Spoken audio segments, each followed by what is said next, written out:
To celebrate 50 years of Maccas, we're introducing the Mac family. And with every medium or large, Mac Junior, Big Mac or Grand Big Mac meal, you'll get one of 6 free Macca's glasses, but only for a limited time. Available after 10:30am while stocks last. How is everyone? It's a very good morning to you. It's Friday. It's still wet. It's still dark. It's still cold outside. It is the middle of winter, but we've got some good news today. Our show is a massive one. Looking forward to catching up with former Adelaide coach Don Pike, now doing great things at the Sydney Swans. Of course, the Swans coming to town tomorrow to take on Port Adelaide. We'll catch up with Don and find out how he's coping with the new role and how he's feeling about coaching in general. And does he have aspirations to be a senior coach again? Nathan Van Berlo from the Crows. The Crows have released their squad of 26. We'll get to VB about that with a couple of sore boys at training or not finishing training yesterday, including Brodie Smith and also Paul Seedsman. And also Adelaide's massive Hall of Fame dinner last night, which Hazy attended. So we'll get the latest from that as well with VB and also Hazy. Michelangelo Rucci as always. And your calls, your Friday forecast, certainty and most at stake, 1300 736 736. Hello, Hazy. G'day, Kane. Looking forward to chatting to Don Pike and, of course, covering all things camp-related. Imagine if the first question you asked him. Hey, Don, let's just go back to post-grand final. Hey, Don, can we just go back and speak about the camp? Now, let's just kick it off with the camp. And do you reckon you'd get doo-doo? Which would be fair enough. Don't see or hear a lot of Don Pike. So this is going to be really interesting. From what we're hearing as well, unbelievably happy in Sydney, relaxed. It's a very, very different environment up there in terms of AFL. So I think this morning we're going to hear probably Don Pike pre-Crows, what he was like before he got into the system, because what we did hear is it's can wear you down, not just being a head coach, but being in an environment where it is 100% football. So I can't wait for this chat. 0427 154 166. It's Friday, you know what that means. Oh, gosh, we have fun. No, it's just we're a not good doing vibe this on again. Friday. Doing what? Having fun? You, with your stupid buttons that you're about to press No, to we make get me look foolish. There's no buttons here. Just get your every requests Friday. in. 0427 154 166. Who Look wants at to you. kick it off? I'll kick it off. I'm thinking a bit of you two. What have you got? With or without you. Yeah, that's good. With was really or without you. passionate that day. Must have been in a good mood. It's a long one. I can't live. Okay, that's enough. With or without you. The number, once again, 0427 Melodic. 154 166. I mean, Wikipedia doesn't lie. Melodic is the way that Kane's voice has been described. Get your requests in because it's Friday and we have some fun. You know what else we do on Friday? What do? We take risks. Do we? Because that's what we do. YOLO. You only live once, Yep. Kane, so don't die wondering. FOMO. That's why I'm drinking a coffee right now, and the milk expired 6 days ago. Does it look like I care? You're Not yet. such a rebel. Not yet. Hazy, you're We'll such see a how rebel. this pans out. Hey, what about you out and about on a school night last night? Can I say that since I've got my Apple Watch, Did you get your 7 hours sleep? no, I did not, Oh, no. which gives me sleep goals and all sorts of things. So last night I had 5 hours sleep. So I'm running on adrenaline. And I've got to say, you don't ever get used to getting up really, really early, do you? Never. And get involved in this. Early starts. I mean, because on the way in here, going past all sorts of tradies. Tradies everywhere this morning. And people, absolutely. There's tradies working on the building as we're coming in. Yeah. You would have stopped and said hello. I actually did. How are you guys? What's the plan I said, here? what are we up to, fellas? Bit of electrical apparatus being installed here, is it? You shook hands, all those types of things? No, very, very friendly. But you're right. You don't get used to waking up early. No, you don't. Every time my alarm goes off, the first word that comes out of my you head cry? is Is an F what word. day is good morning, Yeah, Lucy? It's good morning, Lucy. Yeah, and so in saying that, you don't ever. I reckon I get past 8 o'clock, I start to get just a little bit tired. So last night I got to around 10:30. I felt like a zombie. I hadn't touched a drop of alcohol. I genuinely felt drunk.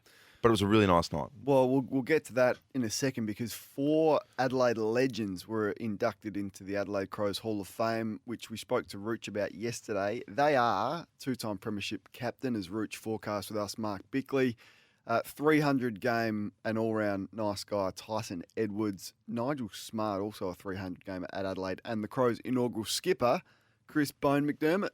It was a good night, really good night. You know how I feel about Mark Soderstrom. Feel pretty strongly about him, but hosted really well. Did he? As you would expect. Yeah. But it was a very, very, as you'd expect, the speeches were fantastic. And then what they did was they'd get, say, first, for example, Chris McDermott would get up, say what he needed to say, and then he'd be interviewed by Soda along with a special guest. So last night it was your old man, Studley. the Bone. Past his bedtime as well. Studley Corns. He looked just a little bit blippy as well. he? Like he could have used, I don't know, maybe a shot of Is something. he on the cokes? But he's one of the all-time teetotalers. He is. So he's never going to have a little shot of bourbon or So something. to he get him up. interviewed Chris McDermott. He did. Tyson Edwards had Mark Mashudo, Mark Bickley, the great Malcolm Blight, and Rod Jamieson with Nigel Smart. So really nice night. Some really nice speeches. I had a steak as well for what it's worth.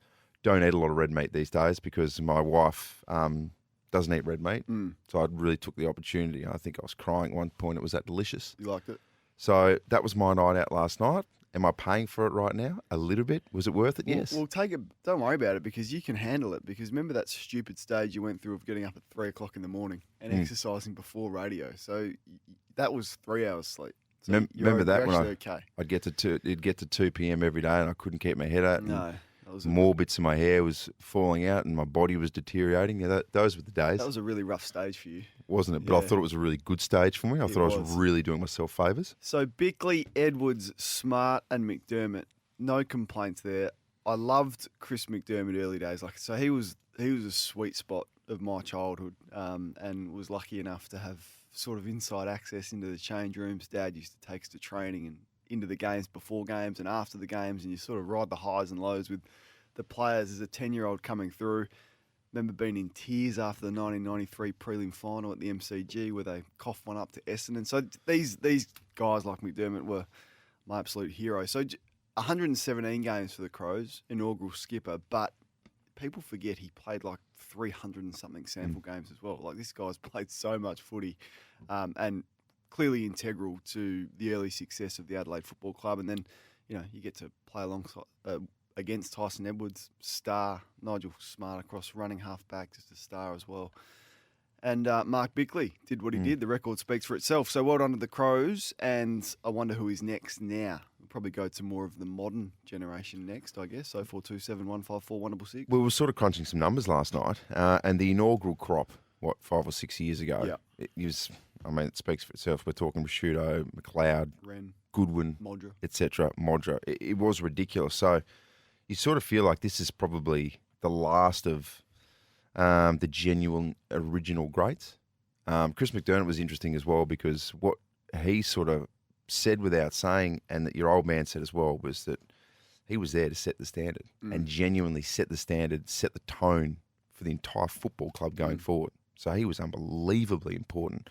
But yeah, you're right. The next one will be very interesting, and some of the modern players. I'm just thinking of, are there any other sort of 2-time premiership players that could be in the mix?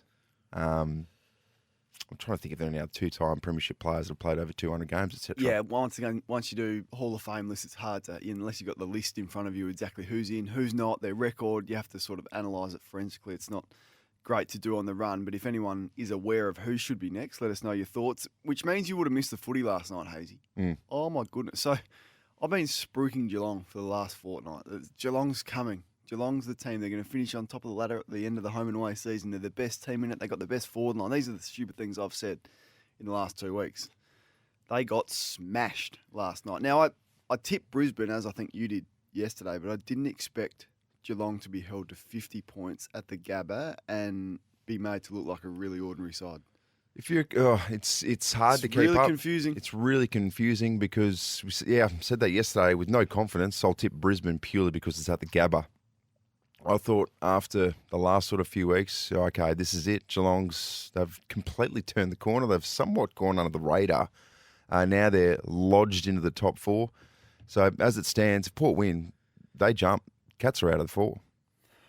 Well, that's an opportunity, isn't it? It's a massive opportunity. They'll jump the Cats on percentage. So did you watch the footy last night? Because there's a fair bit to it. Firstly, just how good Brisbane were. Like 11 scoring shots to 1 in the first quarter. Brisbane kept Geelong to 50 points for the game. This best forward line in the competition, which I've said, Cameron, Rowan and Hawkins, I think they kicked 1 goal between them and were hardly sighted. Brisbane were just terrific. They pressured the life out of the Cats and they couldn't handle it. But there's some interesting talking points out of this game, and maybe we'll get to it after 7 o'clock. But the umpiring was fascinating to me. There's a school of thought out there from some that more free kicks is better for the game. So blow the whistle, clear the area, get rid of the congestion, and then you go from there. Exhibit A was last night. More free kicks does not equal a better game of football. So there was 37 free kicks Hazy paid at halftime, which is the most since 2008. Yes, granted, it was heated, and we'll get to that in a second. There was a bit of fire. There's clearly some feeling between these two teams. Tom Stewart completely lost it. Like, completely old school, lost his cool. You wouldn't have seen it because you're at the Crows Hall of Fame. And I'm a massive Tom Stewart fan. Yeah, was that in we his all are. 100th In his as well? 100th game, he's run out with his little baby. He was the cutest baby I've ever seen. And he's completely lost his cool to the point where he's got dragged. Like, actually dragged off. You don't see it anymore. Chris Scott said, mate, you got to come off. He actually got dragged. So Charlie Cameron, he was playing on Cameron, which was an interesting matchup. Cameron got the better of him.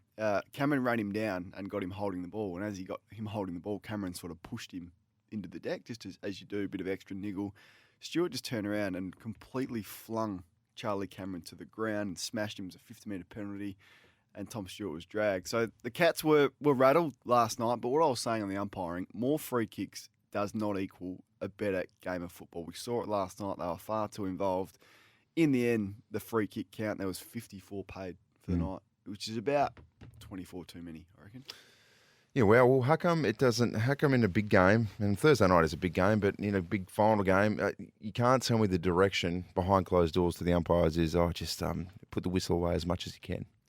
We always talk about how good finals football is because there's less involvement from the umpires. You're right, no one is sitting there. I mean, every team complains that their team doesn't get enough free kicks, but no one's sitting there going, geez, I love that it was over-officiated. It's really good that the boys got involved last night. Oh, I know. So, and you're right, because I was just trying to Google the how many free kicks were paid in last year's grand final.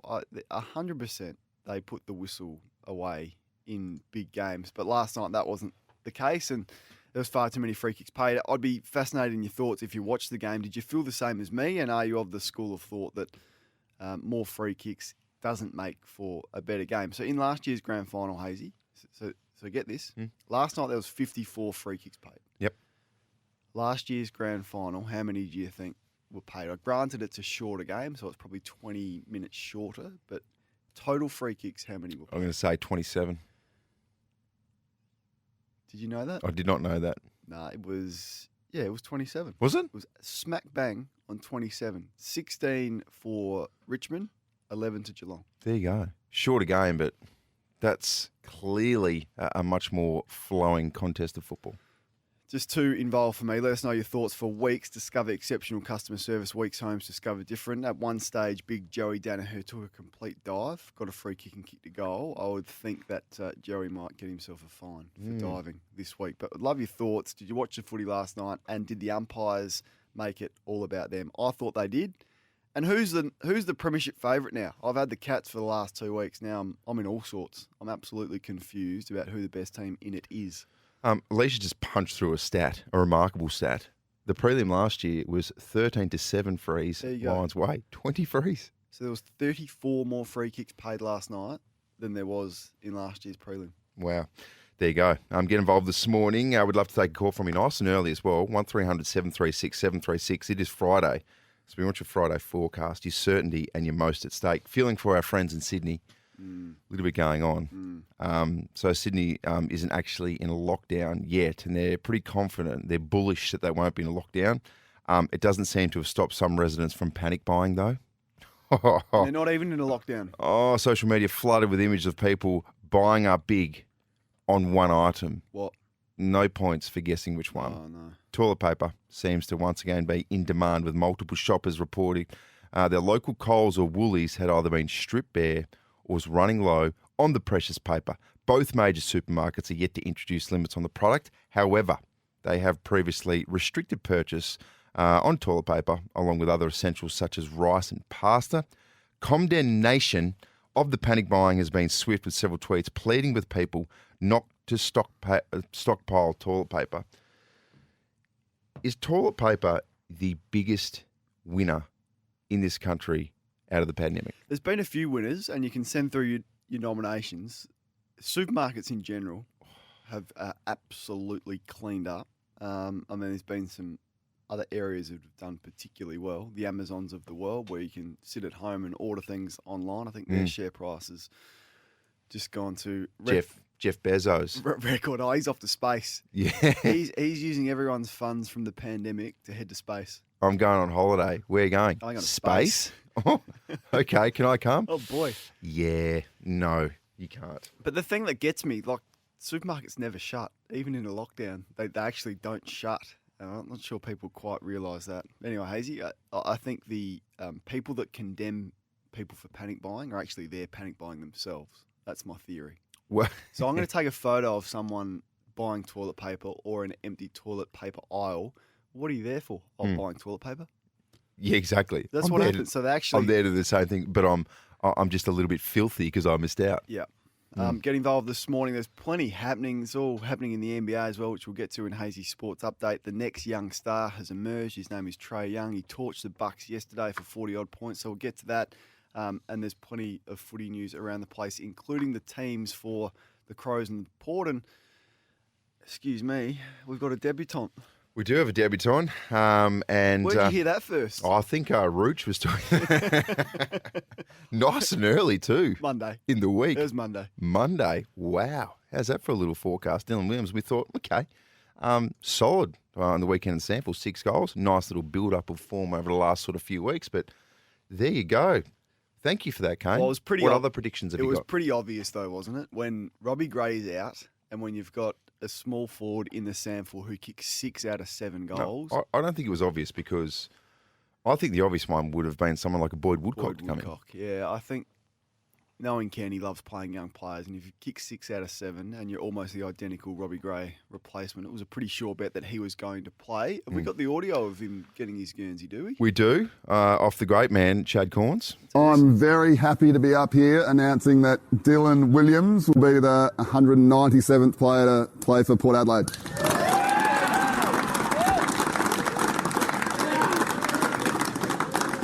It's a good story, this one. 6 weeks ago, things weren't really going to plan, I don't reckon, Dill. But he decided to make changes in how he prepared, how he trained, and the extra time he put into your craft. I think Stewie Graham's been great for you. I know Robbie's been really helpful for you, and I've just loved the effort you've put into your game. And as Kenny said a couple of weeks ago, when you invest well to your footy career, you get great returns, and you've got a really good return here, mate. I think TJ compared you to DeGoey, Didak and Robbie Gray last night. So if we get any of that on Saturday, mate, I think we'll all be happy. Well done. Congratulations, mate. Some solid comparisons Bit there. of Didak magic would be nice. From the wouldn't it? skipper. I mean, look up Alan Didak's highlights. The bloke was as good as it gets. And Robbie Gray, we all know about him. I just hope there's a possible shower forecast for tomorrow.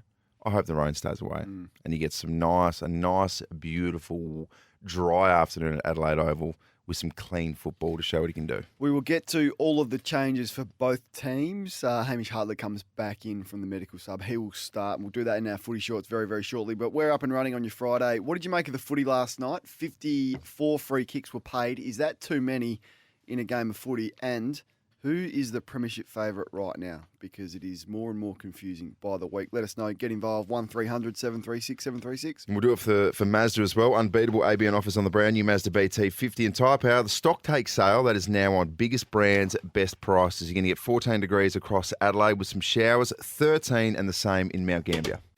Send us a text. Get involved. This one, how dare the Port Adelaide Football Club get a Corns to hand a Williams his first Guernsey? Makes a point. Chad handing a Williams, Mark Williams, get it? The Williams family. Oh, right, okay. Corns and the Williams, Port and the Crows didn't Now I get it. quite get along. Morning, boys. Toilet paper, hand sanitizer and moisturiser. Yeah, you didn't read that one, did you? Definitely did not proofread that one. Thank you to you, Michael, from the Riverland when we were talking about which items have gone through the roof during the pandemic. Geez, how much does Chad sound like Graham? How has Geelong been the powerhouse club that it is, not been able to find a gun ruckman, says Eric the Eel. Eric, that is a very good point. forced to play Blixarves, who is a much better defender than the ruckman in the ruck. So there's some issues there. And I would put Shane the Rockstar Ellen in the Adelaide Hall of Fame. I'm not sure who that one was from, but he was a bit of a cult hero as well. Keep those coming through 0427 154 166. And this one, it being Friday and you being a good sport, aren't you, sport? No sport. This one reads, can I request Ain't Nothing Gonna Break My Stride? Thanks. Ain't nothing gonna break my stride. It's okay. Nothing gonna slow me down. Uh-oh. There you go. That's why we do it. See, it takes a bit of time for my voice to warm up. So apologies. It's just not at its absolute best this morning. Hey, bad news as well. What? Your melodic tones and your secret skill, which was not so much of a secret anymore because it was on your Wikipedia page, has been removed. No.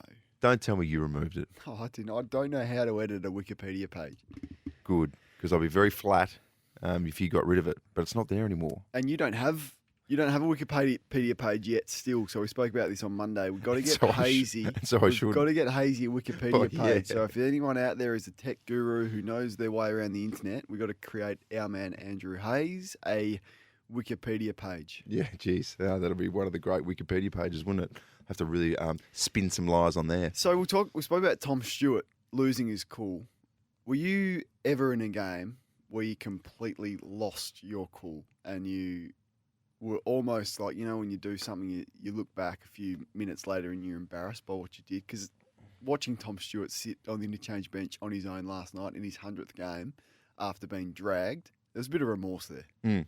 I remember not so much throwing someone to the ground, but I remember we were playing in, was it a prelim final? Maybe it was a second semi-final against North Adelaide. This is late, the end of Central's sort of big solid run, playing on Lewis Johnston. Mm-hmm. Very good player, Louis Johnson, back in the day, particularly when he was a key forward at North Adelaide. And he probably kicked about 5 or 6 on me, I reckon. And one of them, he just got the ball. It was a one-on-one. He turned me inside out, and I was done. And I remember lunging and grabbing him by the ankle. Grabbing him as he was running off. Tripped him up. Yeah, and tripped him up. And everyone just went, what are you doing? And I was like, no, I've completely had enough. I've had one incident where I gave away 3 25s in a row. Well, that's losing your cool. From one end to the other. Okay. And that was just... Did you get dragged? Back. Oh, absolutely. Yeah. And some very, so it's happened a couple of times stern words. Not physical, but that was just purely berating the umpire. There's a lesson in that as well. So when you berate the umpire, it doesn't sort of work out well for you. Doesn't work out well. It only happened to me once. A few players lost their cool with me, Hazy, because I was quietly annoying, just hanging off. As in opposition? Opposition. So Simon Black was... You couldn't usually rattle him. Blackie? But he in the grand final... Just confirmation, Simon Black, nicest bloke on the planet. Yeah, but the most competitive player you've ever played on, so chalk and cheese on and off the field. In the grand final, he completely lost it. So there was that big fight with Josh Carr and Jonathan Brown in the middle of the ground. Off to the side, Simon Black is actually just getting stuck into me and just like throwing me to the ground. He got 2 weeks for it. Really? Free kick against. He was just really frustrated. But it happened to me once. I was playing my first season of Sandful. So I was in year 12, so I was 17. I was quite young. And Troy Clements was the runner for... He used to play at Nord, but he was trying to get in the fire brigade, so he took a year off footy and he was just being the runner. He kept chirping and chirping and chirping as runner I was 17 at the time, didn't quite know what to do about this first sort of experience with someone really sledging and mouthing off.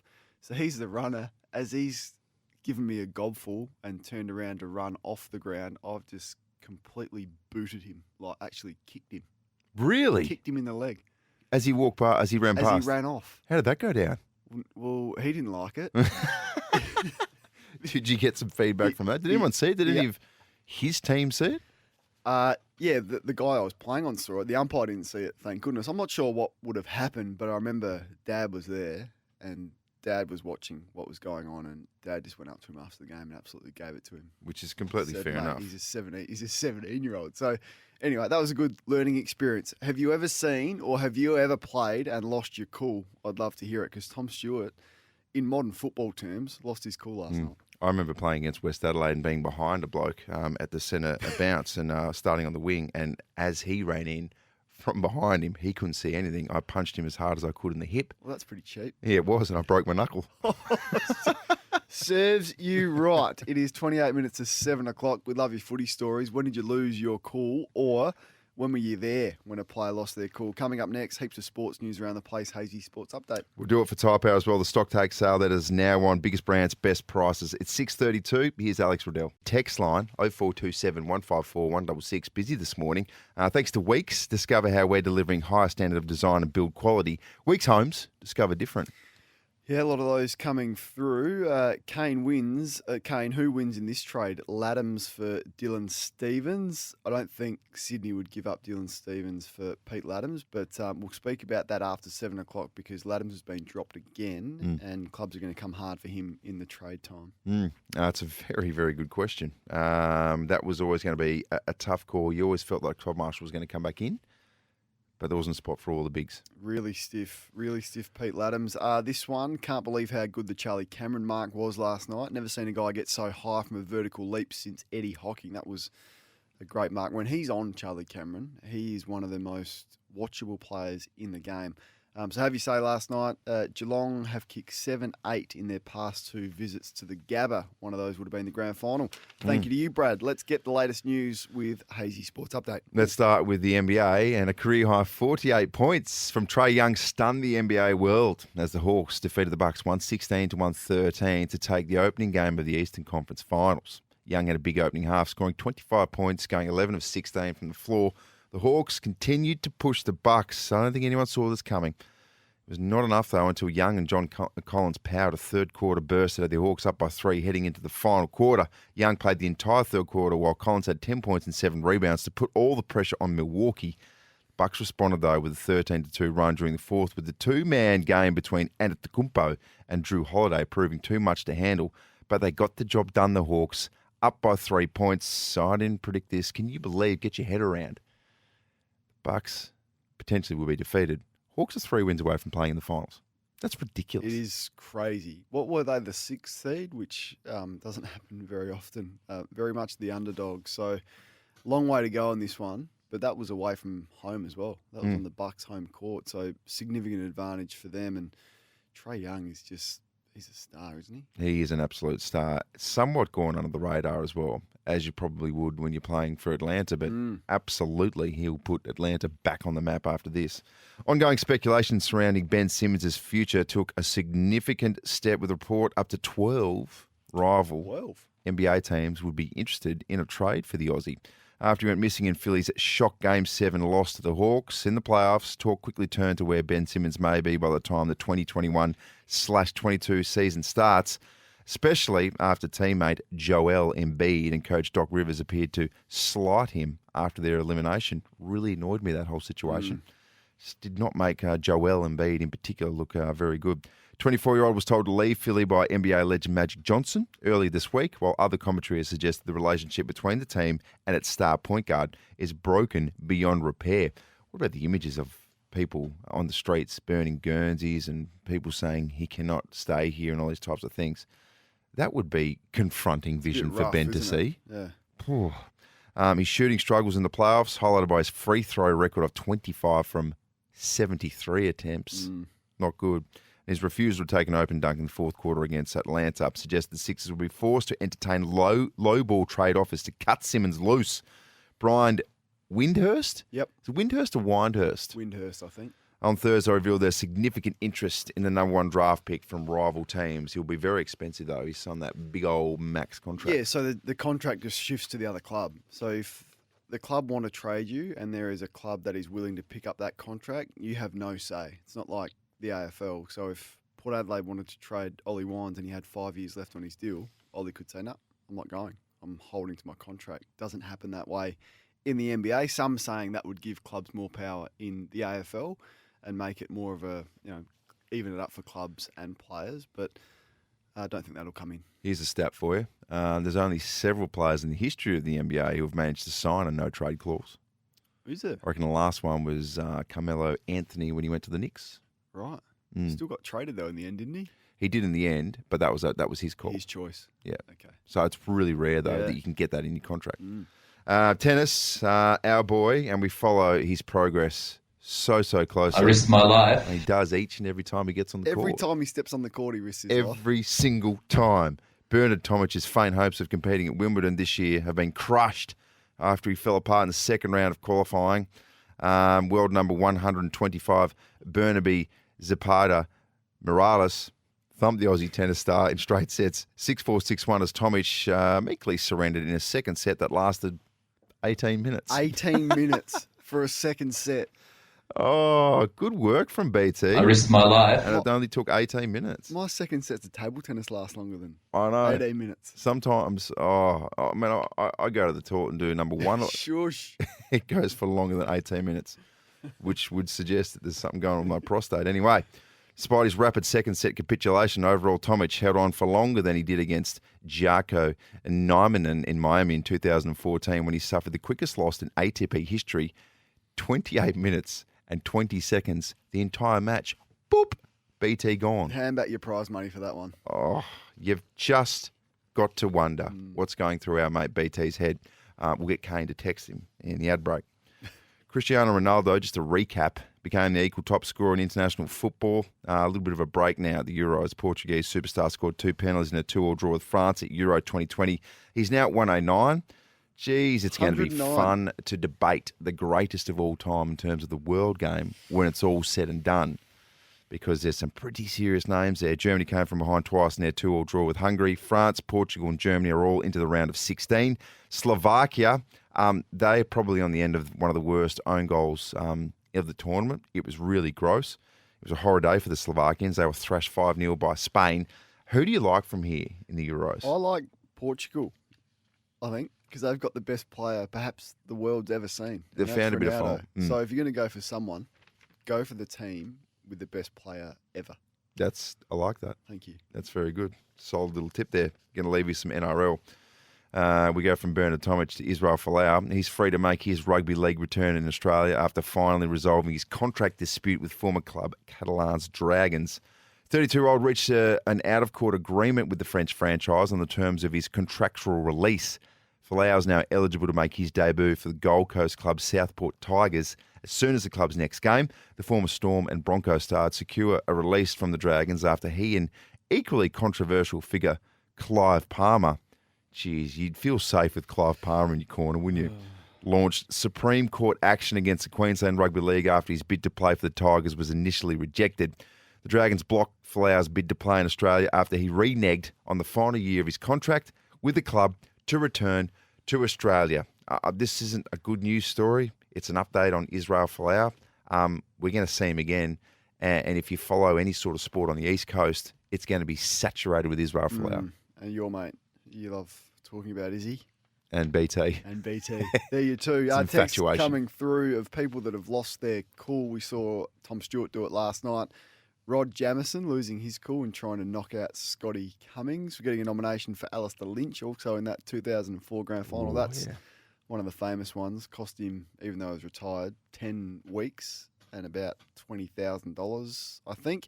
And I asked you who is the flag favourite and did last night's opinion change. This is from Tangles. Neither of last side's combatants win the flag.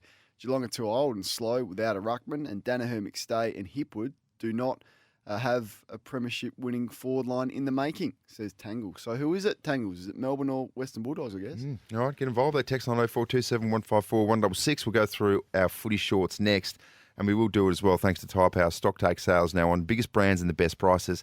And get around the Mazda BT50, the brand new one. There's unbeatable ABN offers on that beast of a machine. It's 643 on 1629 SEN SA. Good morning. Well, that's the thing about, that's what I like about, yeah, that's the thing about football.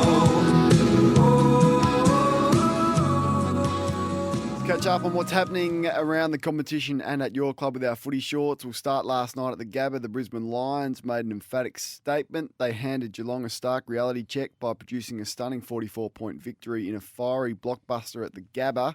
Joe Danaher kicked 4, which was his most since 2019, I think they said in the commentary, and Charlie Cameron 3, as the Lions ran away with an easy win, stamping themselves as a premiership contender. And all of a sudden, absolutely Port Adelaide in touch with the top 4, and the Cats could sink out Port Adelaide's made 3 changes for Saturday's meeting with the Swans. Forward Dylan Williams will make his AFL debut amongst the inclusions. Williams, the 23rd pick in the 2019 National Draft, becomes the club's 4th AFL debutant in 2021. Todd Marshall returns after a week off under the AFL's concussion protocols, and last week's activated medical substitute Hamish Hartlett holds his place in the 22. Congratulations to Hammer, who's back in the mix.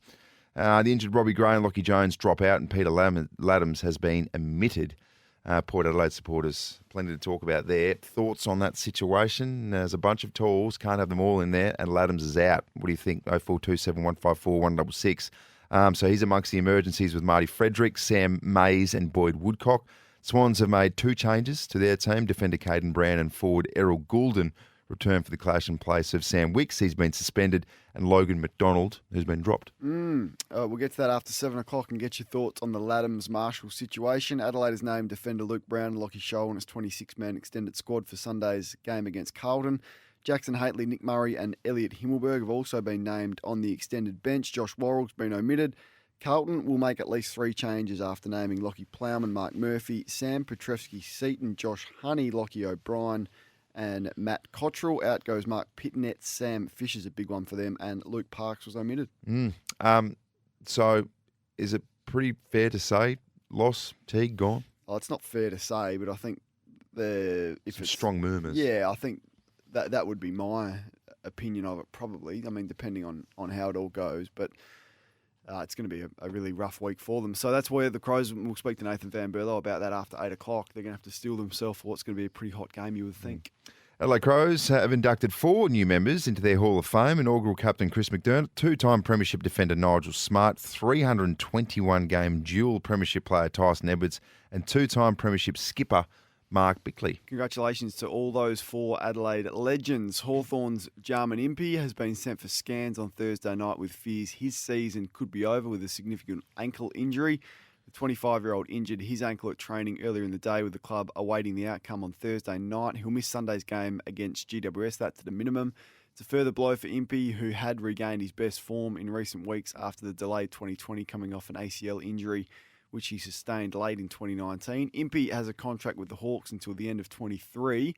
Comes after the Hawks confirmed that prize number 6 draft pick Denver Granger Barras, there's a name for you, Hazy, would make his debut against the Giants. He's a big key defender who got injured earlier on in the VFL, but they've been waiting for him to play. So Hawks fans will be excited about that. Not enough Denvers around for mine. Isn't there? Your name is Denver. Please get in touch with us. 0427154166. Freo have locked away a crucial cog in their lineup, with ruckman Sean Darcy signing on for a further 2 seasons.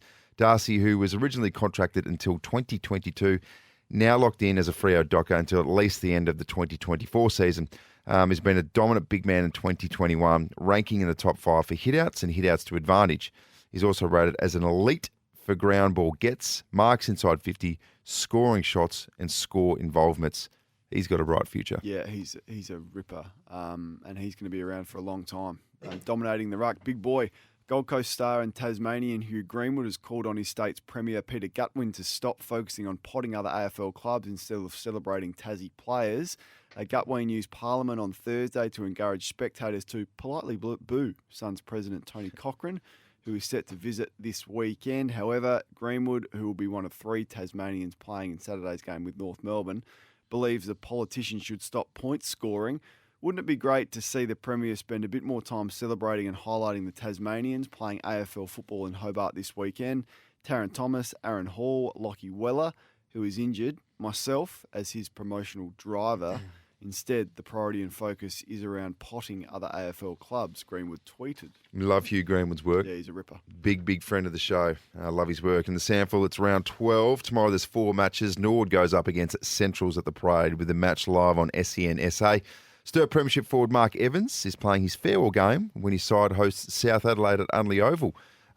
He's been a very good player for a long time for Sturt, Mark Evans.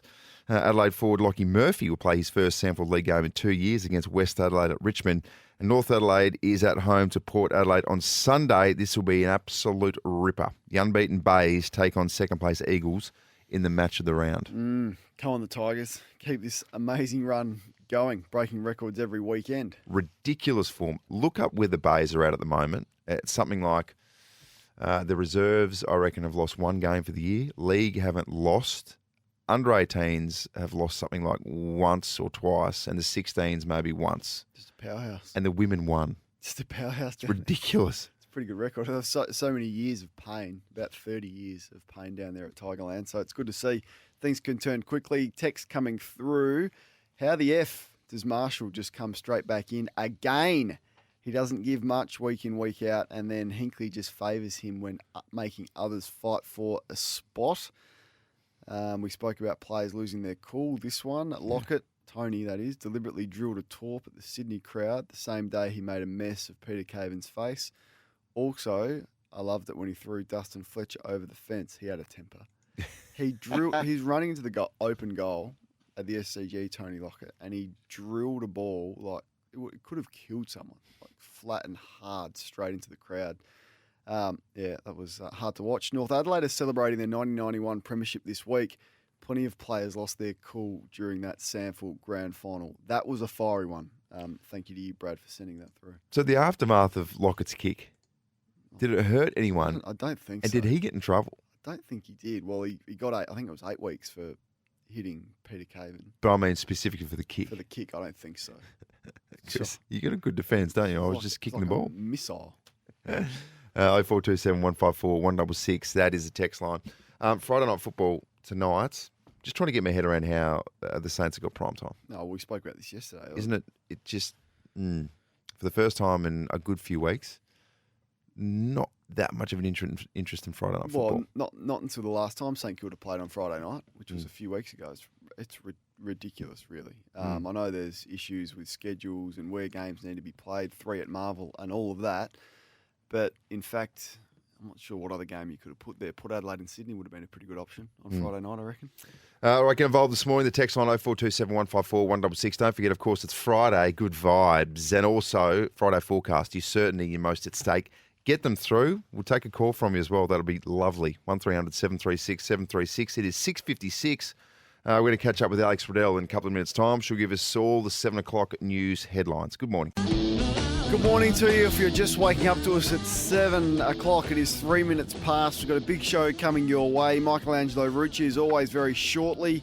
Former Crows coach and now assistant at the Sydney Swans, Don Pike, is going to have a chat to us. Doesn't speak often publicly, Don, so looking forward to doing that and catching up with his thoughts on how he's enjoyed the change in Sydney and perhaps what are his aspirations moving forward in terms of senior coaching again. Our Friday forecast, your certainty and your most at stake will get you involved in that. 1300 736 736 after 8 o'clock. Crows assistant Nathan Van Berlo. Andrew Hayes had a late night last night. He was at the Adelaide Entertainment Centre for the Crows Hall of Fame. There are 4 new inductees. Hazy, was it an enjoyable night? Good morning. Good morning, Kane. Yes, absolute belter last night. And by belter, I mean didn't get to bed till about 11:30. Oh, that's late. That's really late, isn't it? School night. On a school night, I would have thought, but here we are. Chris McDermott, Tyson Edwards, Mark Bickley, Nigel Smart, all inducted into the Adelaide Hall of Fame last night. Thoughts on that? Get involved, 0427 154 166. It was a really nice night, really good, really well set up at the Adelaide Entertainment Centre. So the structure of it was just one after the other, basically. Chris McDermott went up first. Speech went for about 15, 20 minutes, which was really nice. You got a really good insight into Bones' life. And I learned a lot of things that I didn't know, and just how much that the Glenelg Football Club was a family to him, given everything that he went through as a youngster, and just what sort of player he was as well. Before Graham Corns joined him and added some stuff as well. And then it went through with the same with Tyson Edwards. Rod Jamieson went up there, added to it as well. Mark Bickley as well with Malcolm Blight. Nigel Smart was up there as well. Sorry, Mark Rashuto was with Tyson Edwards. Right.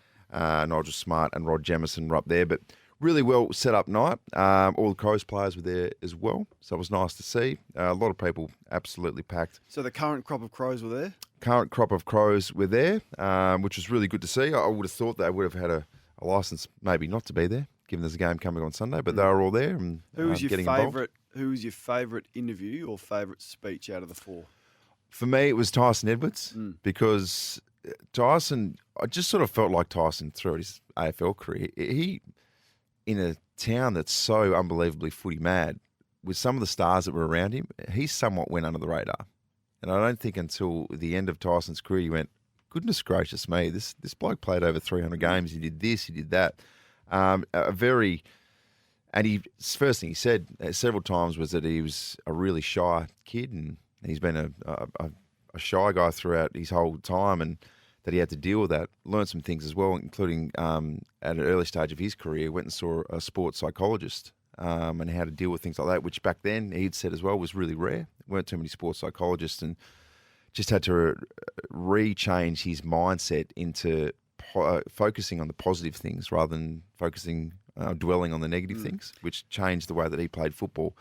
And I love the stories, and Mark Rasciuto and Tyson Edwards, just the sacrifices that the parents would make and the travel that those blokes did from the country and from the Riverland and all those types of things for Mark Rasciuto's case.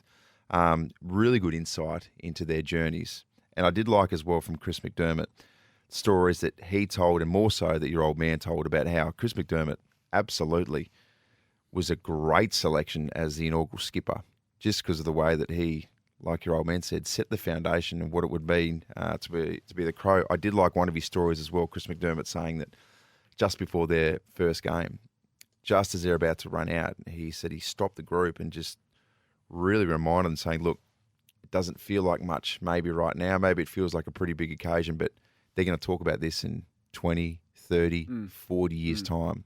This is going to be one of the most important games, not just in this club's history, but the AFL, those types of things. And he was bang on. We're still talking about it right now, and thank goodness they won for Crow supporters. Absolutely. It's been a while since, hasn't it? Who would have thought they're hard to win. So 4 legends. Nigel Smart, I've never heard him interviewed without the firewalking come up. Hazy, did it come up last night? It did, but he brought it up. Oh, did he? Nice and early. Did he? So get this off the table early. Yeah. It was actually a really funny moment. He just quickly brought it up and said, pointed to your old man, said, yes, thanks for that, Graham. That was your fault, but I did it, all those types of things. So that was nice. All the speeches were really good. Really nice night. Who goes into the next crop? I'm not sure. I mean, it's not a yearly thing. It's every few years, but geez, get involved in that. 0427 154 166. That'll be tough. That sort of feels like it's the end of the genuine original greats. Yeah, it's the end of the originals because they've sort of been done. And I wonder if it's the end of the 97, 98 era. Is there anyone left from those premiership wins that isn't in there yet? Have you say, but it sounds like a magnificent night. Congratulations to those 4 because they had a massive impact in South Australian football and setting up the Crows Club and genuinely just exceptionally good and tough, courageous footballers. 0427 154 166 if you want to have your say on that. Very unassuming real estate agent as well, is Tyson Edwards. Doing well. So I ran through some stats of just how well he's doing in the last sort of couple of years, just sort of brushed it off. But yeah, would have thought if Tyson Edwards was in charge of your house and you were trying to sell, it's a bloke in a real estate market that you could probably trust. Yeah, definitely. Harris Real Estate he works for. Check it out if you're looking to buy or sell a house. Hazy, there was some footy on last night which you wouldn't have seen. It was built as a battle of the heavyweights. It was anything but. Really, certainly from Geelong's perspective, we just heard from their coach Chris Scott in the news saying it was a very un-Geelong-like performance, and it was just that. They were rattled. Brisbane came with an attitude to physically intimidate Geelong last night, which you wouldn't often say Geelong are susceptible to, but they fumbled the footy, they were skill errors, and then when the Lions got it, they played some of the most attractive footy I've seen this year. Their ability to transition the ball from their back half last night was laser-like, the precision going inside 50. So it was 11 scoring shots to 1 in the first quarter. It would have been game over at quarter time if the Lions didn't kick 4-7 in the first quarter. So they were rattled. I had them right up there, Geelong, in terms of the premiership favourites. In fact, I said I'll probably switch from Brisbane to Geelong. Well, that's got to flip back because that was a confronting performance for the Cats last night. They'll have to regroup. They'll be okay because they've still got 4 games left at GMHBA. I still think they finished top 4, but it's a bit of a wake-up call for them. I didn't expect that. I mean, maybe we've just been probably sport for the last sort of prime-time games. I expected a kick after the siren, high-scoring kick after the siren to win it, to which the crowd would go absolutely ballistic, but it wasn't great. Unless Richmond and Saints can deliver something different tonight, I'm kind of expecting Richmond to blow it out as well. I think so. Richmond don't genuinely blow teams away, but you wouldn't think St Kilda would be able to match them for class tonight. I guess the only question mark over Brisbane, and we've had a couple of texts this morning, is their forward line. Is it a premiership winning forward line? I mean, Hipwood was quiet last night, just 7 disposals. He kicked 2. McStay, only 6 possessions, and Danaher was the one that stood up for them. But can you trust those 3 in a big final?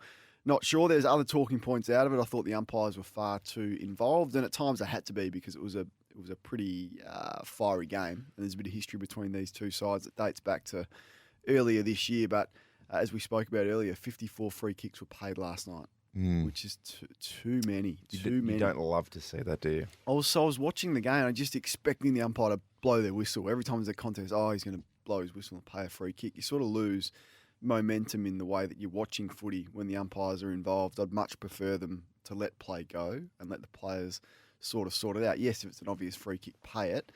But last night, they were too involved. I thought, have your say, 1300 736 736. Hazy, the teams are in for Port and the Crows. Teams are in. We might start with Port Adelaide against the Swans tomorrow. Adelaide Oval 4:05 at that readjusted earlier time slot. In Dylan Williams for his debut. Todd Marshall comes in and Hartlett into the 22. He was a medical sub last week.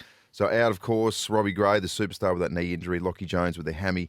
And Laddams, who has been dropped. Plenty of text coming through this morning, 0427 154 166. That was always going to be a big call. Marshall coming in for Laddams, because Laddams has been pretty solid this weekend. Let's hear from Ken Hinkley, the coach, on that decision. We'll go with Marshall, and that will mean Laddams will miss out and go out of the side from that point of view. But we just think Marshall, with our forward stocks at the moment, we really need to back in a true forward, and I think Todd comes in and gives us some opportunities as a genuine forward, along with Dylan. They've got great forward craft, so we need to kick a good score to beat Sydney. We're forecasting a little bit of what conditions and everything else might be like, and again, more importantly, it's about the talent in our front half, I think, and Todd's got natural forward craft. And Pete, to be fair, is developing really well in that area, but if I sit here with 100% honesty, is that we think Scott Lycett's still our first choice ruckman, and we think Todd's in front of Pete as a forward. So first of all, Port, they're sport for big men. They've got someone like Pete Laddams who's going to be playing the sample. He's going to be teaming up with Sam Hayes as well. These are two blokes who several other clubs walk in and play each and every week.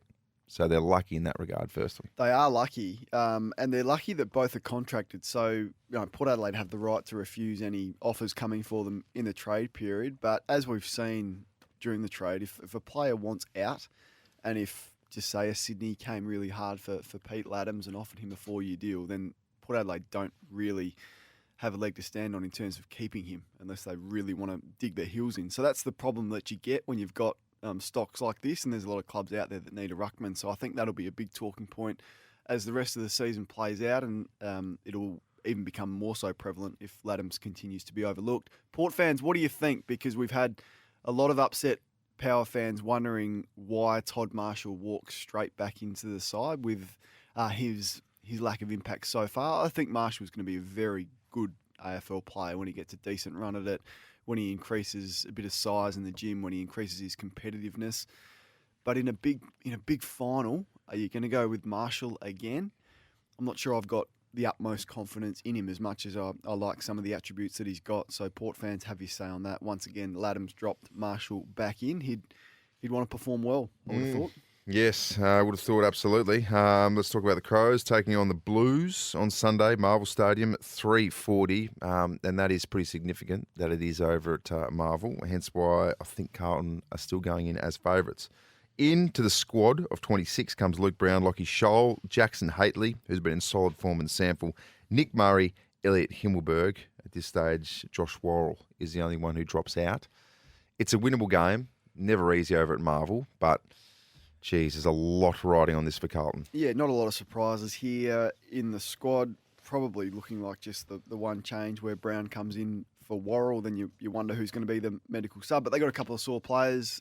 Seaman copped a knock to the neck, went off early from training, and also Brodie Smith's got some back spasms. The club's saying both of those will be fine, but we'll catch up with Nathan Van Berlo after 8 o'clock about that. Do you ever have back spasms? No, never. But played in, it was a showdown one time, and it was the second on-ground warm-up. So literally 3 minutes before the bounce of the ball was going to go up, and Dee Brogan's just doing some last-minute handball drills, and he Then bang. absolutely collapsed on the ground, just doing a handball drill, couldn't get up, grabbing his back, had to be removed from the game. Like, it's just 3 minutes to go. They had to go and get Greg Bentley, who was emergency from the stands, who was probably enjoying a hot dog, and get him to play. This is a showdown, and I've never seen someone as crippled by an injury as that, like in that moment. So that was my one and only experience with a back spasm, but it didn't look like much fun at all. Oh, jeez, I've always wondered what it's like.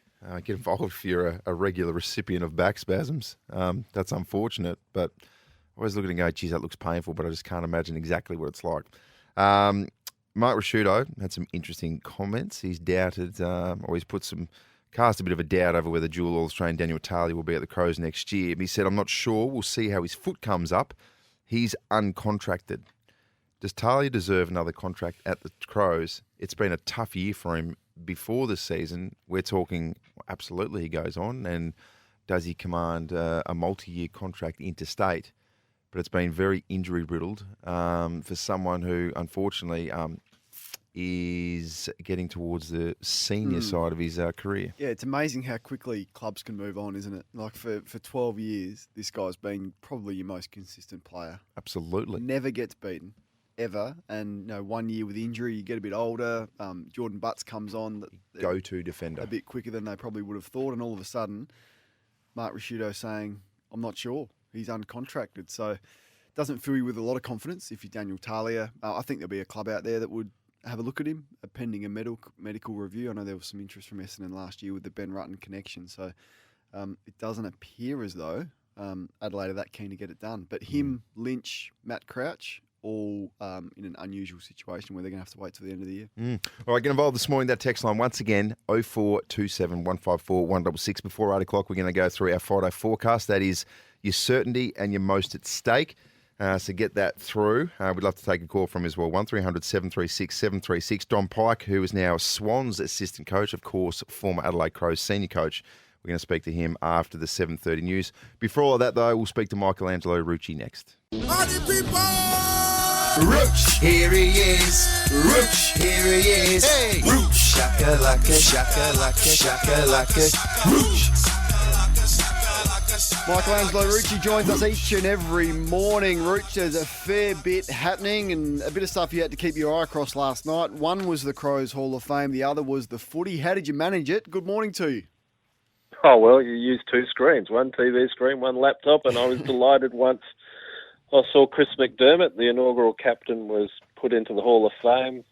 I was delighted that finally Mark Bickley was recognised as a Hall of Famer at Adelaide after he already had that honour nationally and as a state Hall of Fame. So, yeah, they did a good job last night adding in Tyson Edwards, who was such a consistent performer for the Crows over that long period between the 90s and 2000s, and Nigel Smart, who on and off the field gave them a lot of service. So the one that I still think needs to be added in there, and I'm surprised there wasn't a fifth one last night, is Neil Craig. I thought the work that he did, setting up an enormous foundation, of which made them one of the most consistent teams of that era, and the way he changed the game as well, should have been a Hall of Famer as well. Usually they were putting in five, so I would have had a fifth and would have had Neil Craig in there last night. So what about for the next crop, Rooch, in terms of players? Who could you make a case for? Well, what do they do in another 5 years? Well, the most obvious one will be Aaron Phillips. Yep. No complaints. No doubt about that. Yeah, she'll be the first one in there. After that, I would. Their criteria is 5 years. So Taylor Walker would fall into that category because of his impact on the football club. Yeah, most goals at the club gets you in. Yep, exactly. So yeah, they won't be short of candidates, but for me, Aaron Phillips will be the obvious one, and Neil Craig should still be the obvious one. Yeah, Craig, you absolutely get in for the impact that he had and still continues to have. Even Tyson Edwards, I think Hazy was saying, spoke about Neil Craig last night and his influence. The footy last night, I was all over Geelong, Rooch, prior to this game starting. Oh, dear. Last night, and now I'm confused. No, look, my premiership favourite from the start of the year has been Brisbane. They keep building. They're building along. Let's be quite clear, they were robbed the last time they played Geelong. They had a great finish in the way in which they went about that game. They were terrible to start. they were always going to have a fair bit burning on the old memory about what they had to do with Geelong, but they've worked out, just how to play them. And it's one thing if you run against Geelong, but you also got to be able to finish the work off. And Geelong keep playing that hold, chip, work through the middle, and then go long game. It's worked for them for most of the year, but Brisbane's worked a way out, and they thought. You have to look at the way Marcus Adams played on Tom Hawkins. That was something good too, wasn't it? Yeah. So the Lions have worked it out. We don't know if they're going to meet through September. I mean, we expect them to be both top 4 sides, but they may never meet. So Brisbane's pretty well on a good path. I think at this point, if you look at the way that competition's unfolding, if you put something on the Lions at the start of the year, you'd be very happy at this point, but still, we'll see what happens with time. Pretty good opportunity for Port Adelaide as well. I've heard you speaking about during the week you haven't been able to see them getting into the top 4 and knocking someone out, but if they win, their percentage is better than Geelong's, and for a brief moment at least, they'll be in the top 4. Yeah, but then if you have a look at the way the fixture unfolds and you see the way Champion Data's also ranked a lot of those fixtures, those teams that are ahead of them have still got a pretty good run as well. So, look, there's always an upset, there's always a slip-up. The question is, does Port Adelaide actually hold true to what it needs to do? What we know is they're reliable against bottom 10 teams. That image that was around in 18 and 19 where they'd slip up against Adelaide, Essendon, North Melbourne and then ruin their finals prospects. I think we can put that away. We can trust them as a top 8 side. The question is, can we actually see them beating teams in the top 8 to actually get a better position, a better ranking, and perhaps sneak into the top 4 and then have some credibility in September? So they get another test on Saturday against Sydney. They've had Sydney's measure recently, so they should start as favourites. And I dare say by the end of the game, there'll still be a fair debate about what sort of lineup Ken Inkley's putting out there, how he's structuring up that attack. But that they're determined to keep Dixon, Georgiades and Marshall together and build that as a 3-man tandem. So I wasn't surprised by selection yesterday. So where does that leave Pete Laddams, Roach? Would it surprise you if someone like a Pete Laddams, he'd get significant interest elsewhere? Would it surprise you if he wanted to leave? Well, he had significant interest last year, particularly from Sydney. They were certainly asking, where's Pete Laddams stand? Now, I can't answer for Pete Laddams as where he thinks he's going to get the best out of his AFL career. But he's not going to be short of opportunities. The question is, where does he feel he will find the best of himself? He seems, determined to be a Port Adelaide player, and it's up to him. But again, you're both right. He won't be short of people knocking on the door saying, well, you can walk into our side rather than wait to, find a place in Port Adelaide's team. So the call's on his hands at the moment. It's a nice spot for Port Adelaide to be in when you've got a couple of key big men playing in the sample. Daniel Talia, what does his future look like? It was probably one way at the start of the year, but it's been an interesting season for him. And where do you think he sort of stands in terms of a future at West Lakes? Well, that question only gets answered by his fitness, because if that doesn't come good, there aren't going to be suitors anyway. So we really need an answer on where his recovery is. And it's been a difficult one, because every time he's tried to step it up beyond, like he's told us, week after week, he tries to step it up, get it beyond 70%.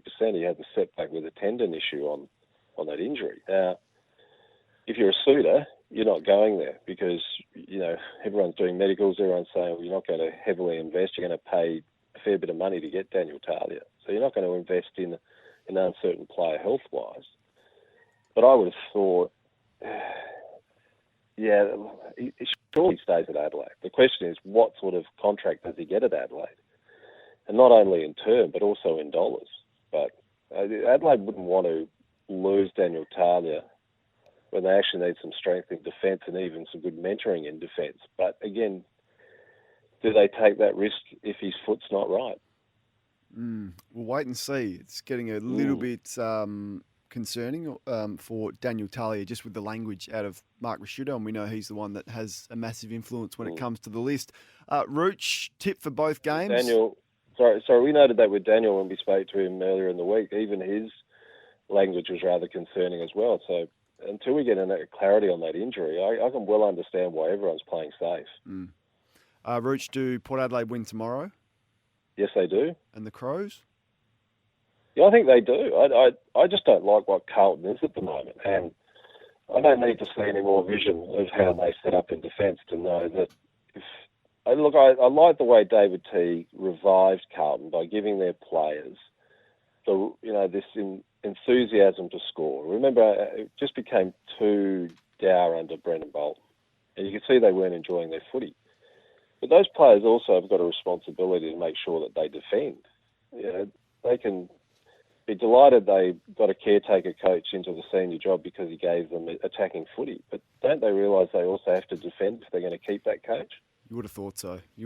It's been their biggest issue. Rooch, thanks for your work this week. Looking forward to tuning in this afternoon. And we will speak to you next Monday. Hazy coming up next. Sydney assistant coach, former Adelaide boss Don Pike is going to join us. All right, before that, let's catch up with Alex Riddell for the 7:30 news. Good morning. Text line busy this morning. Get your text through on 0427154166. Your Friday forecast. You're certainly your most at stake. We'll do that before 8 o'clock.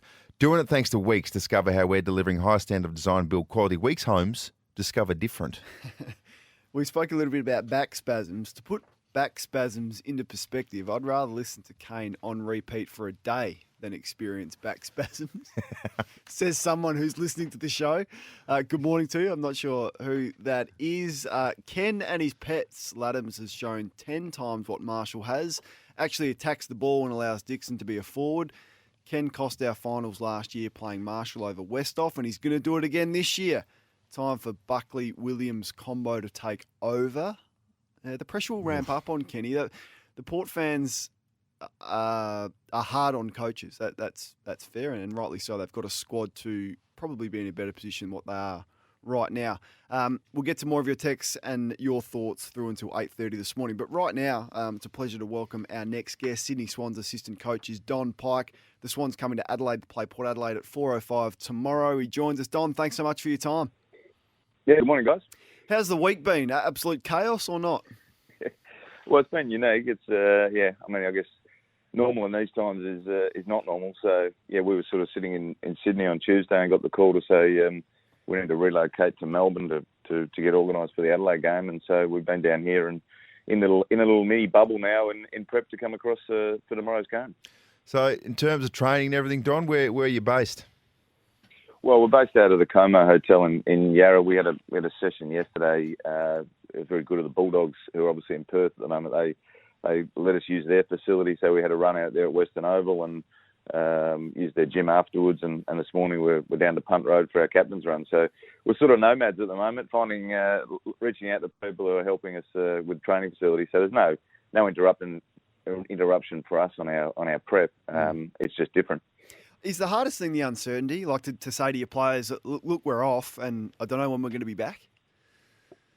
Yeah, the guys have done this before. It's new to me. I wasn't involved last year, so they've been very good, to be honest. The uncertainty is there, but we're sort of starting to get a little bit clearer. Unfortunately, the situation in New South Wales sort of continues to bubble along. So the suggestions are we'll come over, play the game this tomorrow. Come back to Adelaide, come back to Melbourne, and then probably base ourselves here for potentially the next 1 or 2 weeks, and then hopefully from there we can get back to Sydney. Pikey, what's it been like? You had a year and a bit off. You're back into it now in the thick of it. You seem to be really enjoying it. How is it, and how's the experience of being an assistant again? Yeah, it's been great. It was at the end of probably middle of last year. I worked out that I was keen to get back involved, and the Swans reached out to me and were interested in probably mixing some things up with their coaching group and bringing some new ideas in, and I've really enjoyed it. I've enjoyed working with the group. It's a great group to work with. You've got a nice blend of some experienced guys, Kennedy, Parker, Rampy, Franklin, these guys, and then some young guys coming through, which bring the energy and the excitement and trying to educate them and teach them and maybe make a few little tweaks to how we're playing has been really energising for me, to be honest. It's been great. When you left, the soft cap and the footy department spend was very high, and perhaps some would say clubs had overindulged in that. Now you've come back into it, and it's been absolutely cut. Like, just looking at your assistants, it's there's only 4 or 5 of you really, as opposed to perhaps maybe 8 or 9 when you were coaching Adelaide. How's that been, and are you stretched for resources?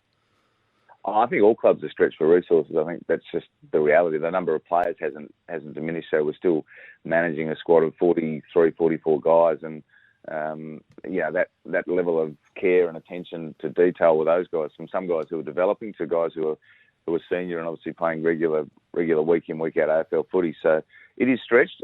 Again, it's different, but that's the new normal in the environment we work in. And really fortunate the guys I'm working with, a lot of them have got a great history at the Swans, and they've got a great passion for the footy club. Guys like Brett Kirk, Benny Matthews and Jared McVeigh have been there, through successful periods, and obviously played under John and under Paul Roos before that. And they've got a real connection with that sort of Bloods culture and that history, which makes it was one of the appeals for me to go and work at the club, was to see how that works and how that's handed. That baton's been handed from one group to another, and that's part of the challenge we face now, is how we get through this period here, and then obviously there'll be change. It always comes in 2 or 3 years' time, and making sure that we continue that strong culture that they've developed over probably this century, really. Geez, Sydney's improvement this year, Don, has been fantastic, and I mean, you guys really are the pin-up boys for rebuilding on the run. Did you expect it to be this good internally before the start of the season? Is he ticking all expectations? I know coming on board, it was looking at the results from last year. They won 5 games last year, but we lost, I think, 5 or 6 by under about 2 goals. So it sort of suggested to me that there's enough talent on the list, and a lot of it was about getting games and some guys. And probably what last year, through some pretty horrific injury run, it allowed us to do was expose a lot of those guys to AFL footy. And it's always interesting because you look at it and try and take yourself back. It's a long time ago when I played, but you take yourself back as to what you didn't know after 10 games, to what you know after 20 games, after 30 games. And we're starting to see that evolution with some of our guys. Is they've just got enough games under their belt. They've got enough experience. Their bodies are a bit more mature, and so it's been really pleasing to see them come out and perform the way they have. And we had a little dip before the bye, but you're really excited about what the next sort of 9 weeks leading into what might be finals ahead looks like for us. How's it been working with John Longmire? Yeah, he's been great. He was, when he reached out to me, he was like, okay, I'm interested in this and that, and I said, well, okay, you're in charge, but I'll challenge your ideas around how we're playing and try and bring some new things to the table. But he's been really open, giving me a lot of autonomy to sort of engage with the group and coach the group as well. And I've loved working with him. He's been great. Was it more he was interested in the offensive stuff, Pikey, which appears from the outside what has changed and what you've brought to the table? Was it mainly around that he was interested in expressing your thoughts on?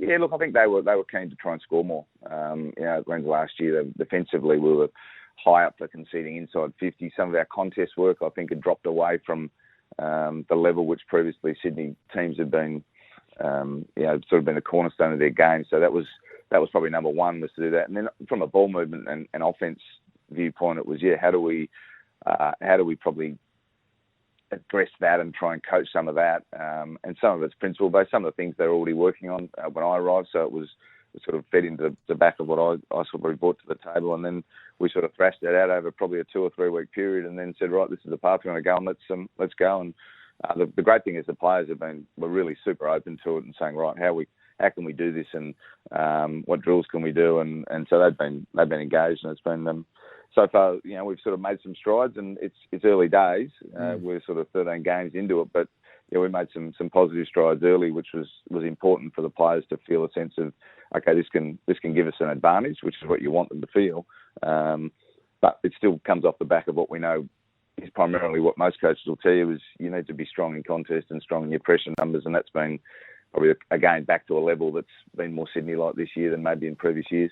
So when do you start looking at the opposition? How far out is Forward Scouts doing that? Probably for you about a month out. But so playing Port Adelaide this week, how in depth have you had a look at them, your opposition this week?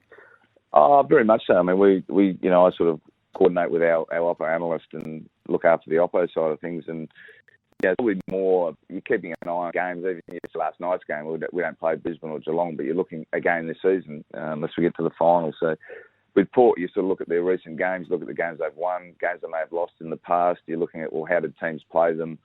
What worked for them? What are Port's real strengths, and when they play their best footy, what they do? And you sort of put all that in the hopper and try and work it down into a little funnel to spit to the players to give them the info they need to know, well, this is what they're good at, this is where we think we can get them, and this is what we need to focus on to give ourselves the best chance of getting 4 points. Can you give the squad some genuine advice on how to play on Adelaide Oval? We had a quick chat about that yesterday, not in a massive way. It's probably just a little bit narrower than some other grounds. Certainly not as narrow as Geelong down there at GMHBA, but it's a little unique in that space. But it's not majorly. It's still, as they say, it's green grass, 4 posts at each end sort of thing. So there's nothing really there which would change the way we want to play. It's more just awareness to say some of the little intricacies of it. Don, we keep in touch with the SA lads on the Swans list, so we'll go through them. First of all, Dylan Stevens. We're a big fan of our boy Dylan. How's he going and where's he at? He's progressing well. He's been limited for some opportunities, and the times he's come in, he's been sub a couple of times, and he's played a few games, and he's continuing to work his game. So the second year player, he's coming along, and hopefully we'll get some games into him in the last half of the year. We're wondering where Will Gould's been, Pikey, because he appeared when he was drafted ready to go and almost that Shannon Hearn mould. How's he gone? We haven't seen him yet. No, his last 6 weeks have been really strong, and he's getting close. Will, he's had some things to work on in his game when I arrived, and to his credit, he's really put the shoulder to the wheel in the last 6 weeks, and he certainly his name's his magnet's on the right side of the board at the moment. So watch this space. Hopefully he can crack a game in the next month or so. We'd love to see it. Will Hayward's going to be a star. I've got no doubt. Is his position eventually midfield, do you think? Well, I think he's got the potential to do. He's got the running power to get up there.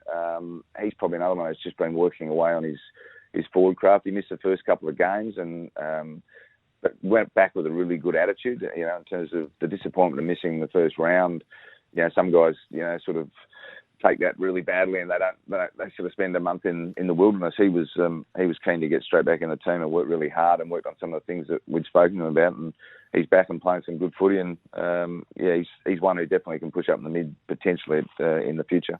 And have you stitched up Jordan Dawson again? Because I think your former club, Don, the Crows, is sniffing around for his signature. I'm not on list management, so I believe this. I think this conversation is happening, and we'd love to have Jordan, stay around, and I think he's keen to stay around. So hopefully we can get something done. But he's giving us some good bounce off half back, which he does, and he's been playing some strong footy for us as well. Don, I want to ask you, what's it like being in a city where AFL is not the top sport? It's rugby league and then sort of everything else, and we keep hearing stories how you've got to get 4 or 5 pages into the back end of the sports section before you get to a little Swans and GWS update. How does that sit with you, being in a market where you're probably not used to? Yeah, it is. It's different. It's certainly different to the Perth market and the Adelaide market, where I've previously worked and been involved in footy. And it's in those markets it's a saturation. Whereas in the Sydney market, as you say, it's more we're reaching out, trying to promote the footy club and get people to the games and those sorts of things, because the fans are. There's a lot of passionate fans and a lot of real mad Swan supporters, but there's also a group that has sort of come and go a little bit. So our crowds this year have been really good.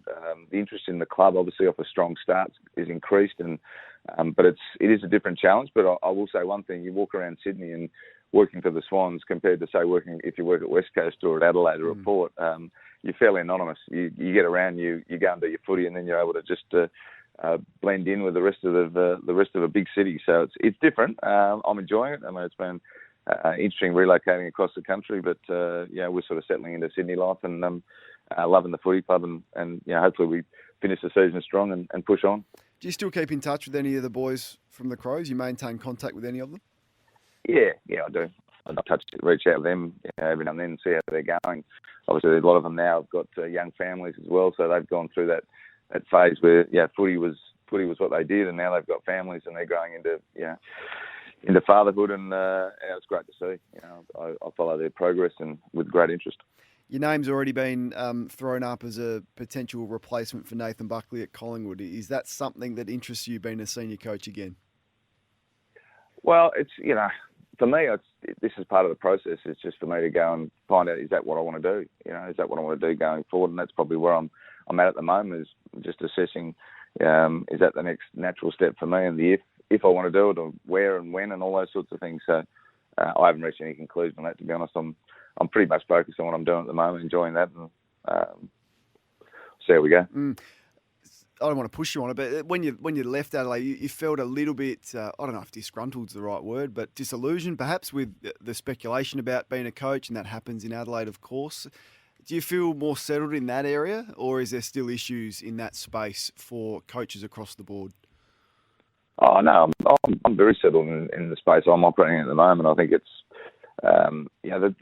the senior coach role, and we're seeing it now as much as ever, is a big job, and it comes with a whole range of expectations and pressures, and that's the reality. If you want to step into that space, that's the land you step into, and that's probably been one of the things which hopefully I've been able to support John in, is go, well, how can I use my experiences as a senior coach, because having walked in his shoes, you can sort of understand some of the challenges he faces in terms of the day-to-day, as well as obviously being the figurehead of a footy club. And but that's a decision you have to make when you want to step into that space.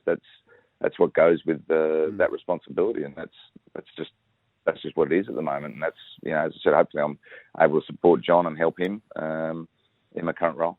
Doing a great job, mate. The Sydney have been, I think, everyone's second team this year. Love the way that you're playing. Hopefully it's an absolute ripper at Adelaide Oval tomorrow, and we really appreciate your time this morning.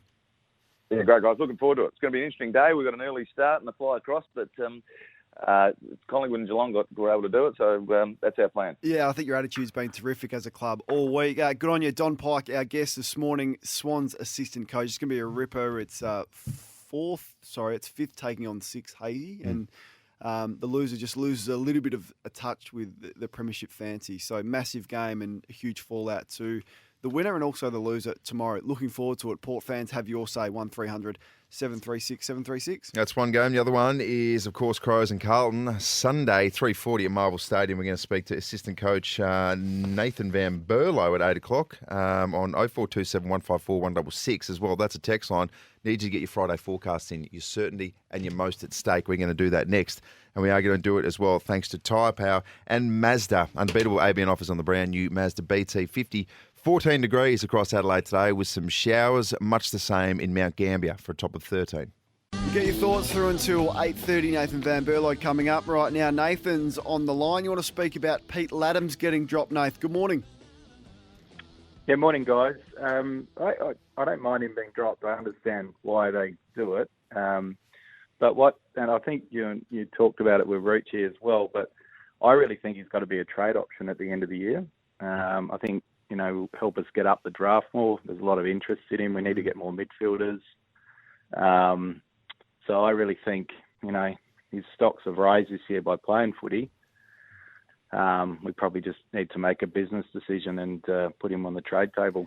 Make a business decision and trade him. Yeah, the problem is you need a couple of ruckmen, but when they're all fit, it doesn't quite work. So if Lysett was injured, we'd be screaming out if Port Adelaide didn't have him, well, they should have a backup ruckman. But when they don't play and they're good enough to play, that's where the confusion comes. Ideal model, you've got someone who's a good player who sits in the reserves the whole time, well, just ready to go. Pretty much. Yeah. But and Port Adelaide have got three of them, so two sitting in the reserve. So we'll wait and see, but certainly it's going to be an interesting trade period for Port Adelaide and a couple of teams.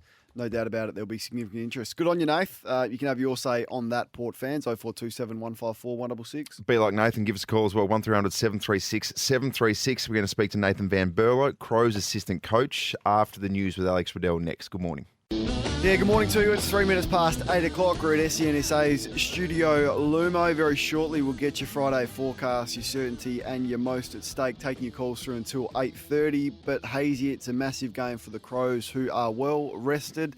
Off to Melbourne to take on Carlton, 3:40 Marvel Stadium. One of their assistant coaches has been good enough to join us again. Nathan Van Berlo is his name. VB, thanks for your time.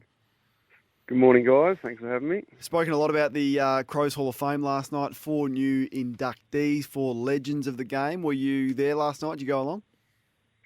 No, the playing group did go along last night, and I think Nixie and Adam Kelly went along. But, it was a great night for the footy club, and pleasing to see some of the past legends in the club inducted into the Hall of Fame with some guys I was actually able to play with, and a couple of guys I've been involved with over my time in footy. So it was just reward for those guys for the effort and the, I guess, commitment they've given to the club over a large period of time. Oh, it's really nice, VB, to get an insight into some of those players, and in particular guys like Tyson Edwards, for example. You would have played some footy with him, and your memories in short of him?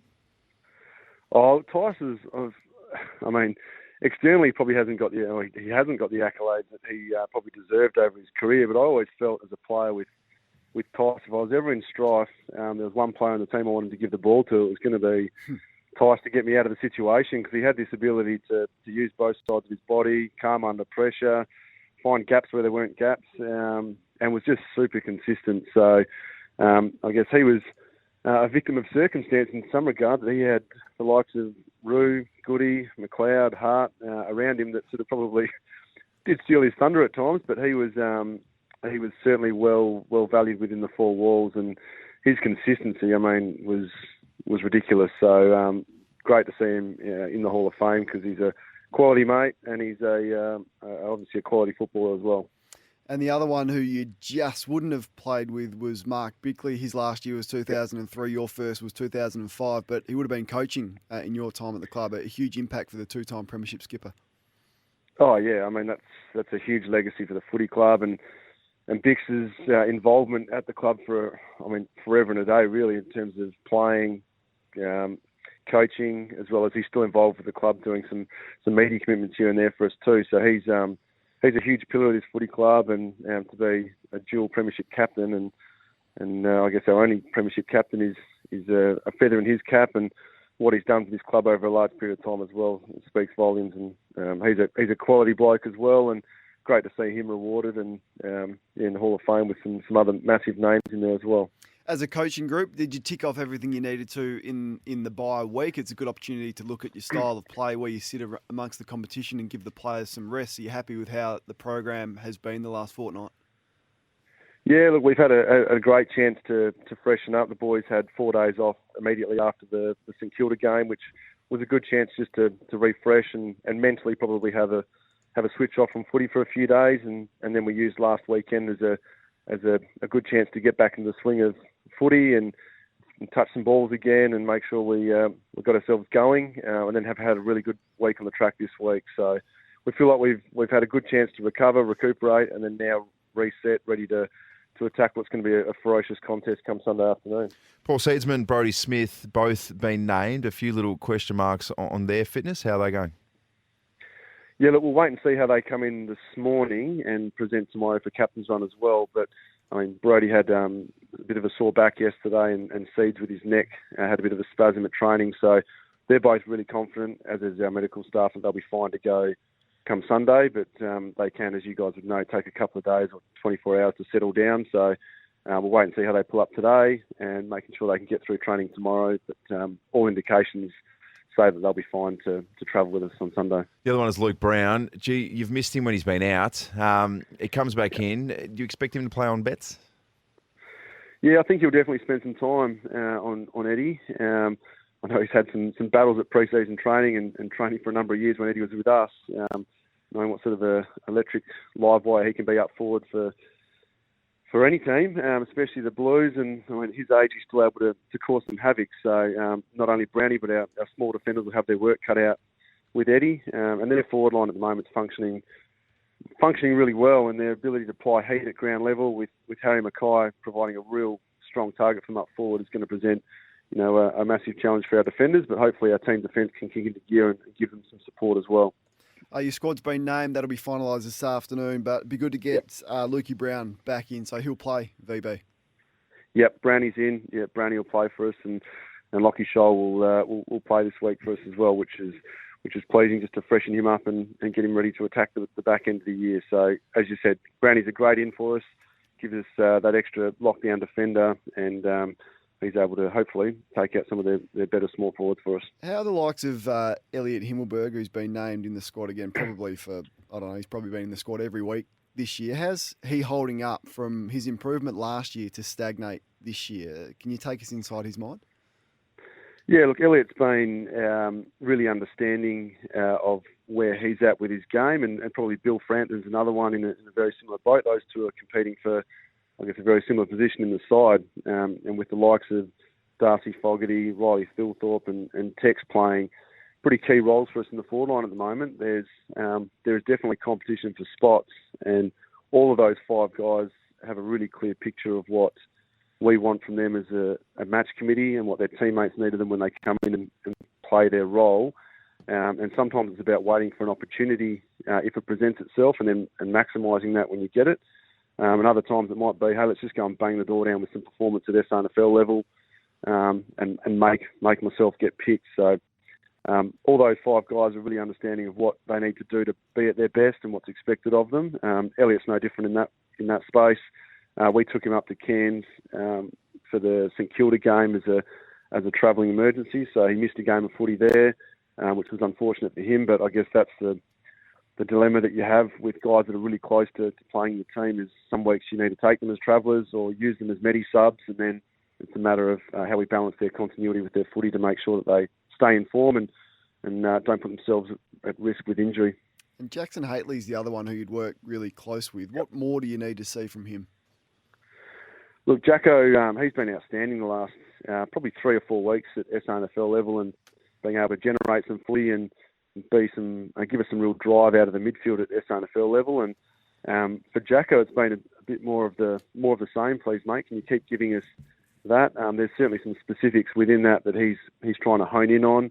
And our midfield has been functioning reasonably well at AFL level, so it's a bit about opportunity as well as a couple of key areas that we're keen for Jacko to really hone in on, to take his game to that next level, which, this last couple of weeks to give him a chance to freshen his body up, ready to attack the back end of the year. I'm sure that our fans will see a lot more of Jacko Haitley in the back end of the year. And Lockie Murphy, VB, named to play in the sample. Yep. Yeah, it's really exciting for Locke. He's been super diligent with his recovery from his syndesmosis injury, and to his credit, the physios have been saying week on week that he's presenting ahead of schedule. He's been super diligent with his recovery, and to his credit, he's been able to get himself up for SANFL minutes this weekend, which is pleasing for him, but also us as an AFL squad. It means it's going to provide that competition for spots in the coming weeks for that small forward, which we have missed Lockie when he's been out of the side, so hopefully he can get himself up and going sooner rather than later. Do you address Carlton's issues at all, VB, or is it more about expecting the heat to come early, probably, with what they're going through, or is it all about what you're doing and your preparation this week? How have you gone about that? Oh, no, we definitely have to respect where Carlton are at the moment, and you don't have to look too far to see the external pressures that have come probably in the last fortnight, especially for their footy club, and having been in similar situations in the past, and you know what that feels like internally, and you know what response that's going to generate from a playing group. So we're well aware of that as a footy club, that they're going to come out and throw everything at us and expect them to be at their best.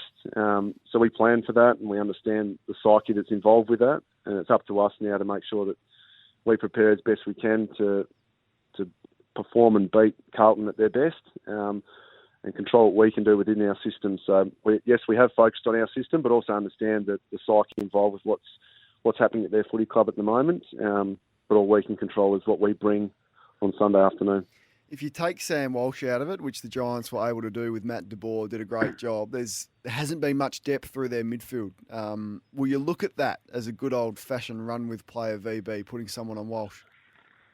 Yeah, look, he's been a real key pillar for them throughout the midfield this year, and did certainly have a look at what Matty De Boer was able to do last game against with the Giants, and he did a great job and nullified his influence. And I think you can't underestimate what Paddy Cripps was able to do inside and around the contest. I mean, he's certainly been a really solid performer against us in the past. So sometimes guys just love playing against certain opposition teams, and it seems like he's played really well against us in the past. So we're certainly going to be mindful of those two, and not underestimate, I guess, the depth that they do have around them and the capabilities and talent that is in that midfield group that can challenge us. But as I said before, we've been reasonably pleased with where our midfield has been at the last probably 4 or 5 weeks in terms of consistency around the ball, and this week's going to be a big challenge. We expect the heat to be around there, but Sam Walsh is definitely going to have to be one we're going to have to keep our eye on. Crows assistant coach Nathan Van Berlo joins us this morning on 1629 SEN SAVB. Can you give us an update on Daniel Italia? It's been a rough 2021, to say the least.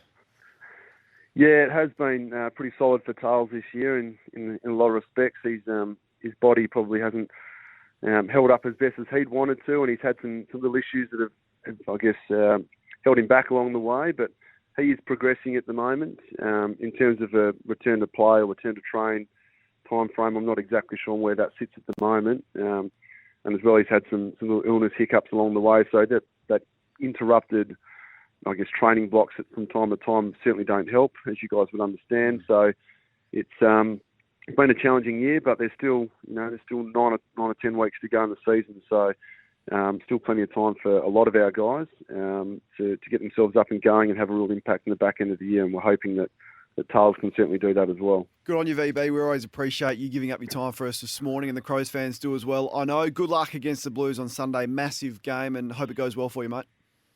Good on you guys. Thank you. Nathan Van Berlo. Crows taking on Carlton. They'll fly in, fly out of Victoria on the Sunday. That game is 3:40 Adelaide time, which has just been brought forward half an hour, Crows fans. So put that one in your diaries. All right, Friday forecast time. Get them through 0427 154 166. We want your certainty and your most at stake. Let's start with your certainty. My certainty is that Port Adelaide win quite convincingly. I think what Ken Hinkley does have is a really good ability to get his players up and motivate them when he needs to. And I think all the talk about Port Adelaide not beating top 8 sides is bubbling away under the surface there for them. And there's no doubt, I reckon, they would have used that to their advantage this week and as motivation. So I think Port Adelaide will just be too solid in the forward line. I'm not sure there's the obvious matchup for Dixon. Rampy probably goes to him, but there's we'll get to that in Coach Corns in a second. But there's probably 8 centimetres of height there. So just think Port Adelaide at home with all that Sydney have gone through this week for a young group could be a bit too much for them. So certainly Port Adelaide by 19 points. Oh, solid. Certainly for me, there's a nice little feud happening as we speak between NBA great Scottie Pippen and Kevin Durant.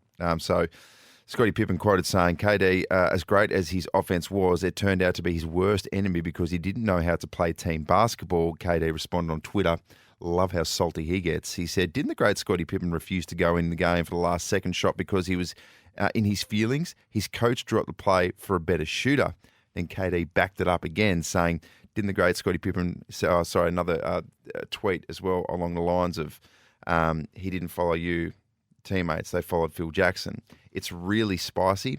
That's certainly going to get some legs over the next couple of days, and I'm looking forward to watching it pan out. If I was Kevin Durant, I wouldn't bother at all. Which is what a lot of people are saying, but basketball player on the planet, and that's what LeBron does. But to the Caribbean and sit on a beach on your super yacht, and don't fun. Worry about it's what fun Scottie for Pippen us though. Is saying it is fun. Most at stake. I reckon there's a couple. So clearly for David Teague, he's the obvious one, and all eyes will be on that game, and the fallout should Carlton lose. So in terms of most at stake, this is probably the most significant one all year for any given coach. But I also think this game that no one's going to care about or watch, Saturday, Blundstone Arena, 1:15, the blockbuster between North and Gold Coast. Exactly what I've got.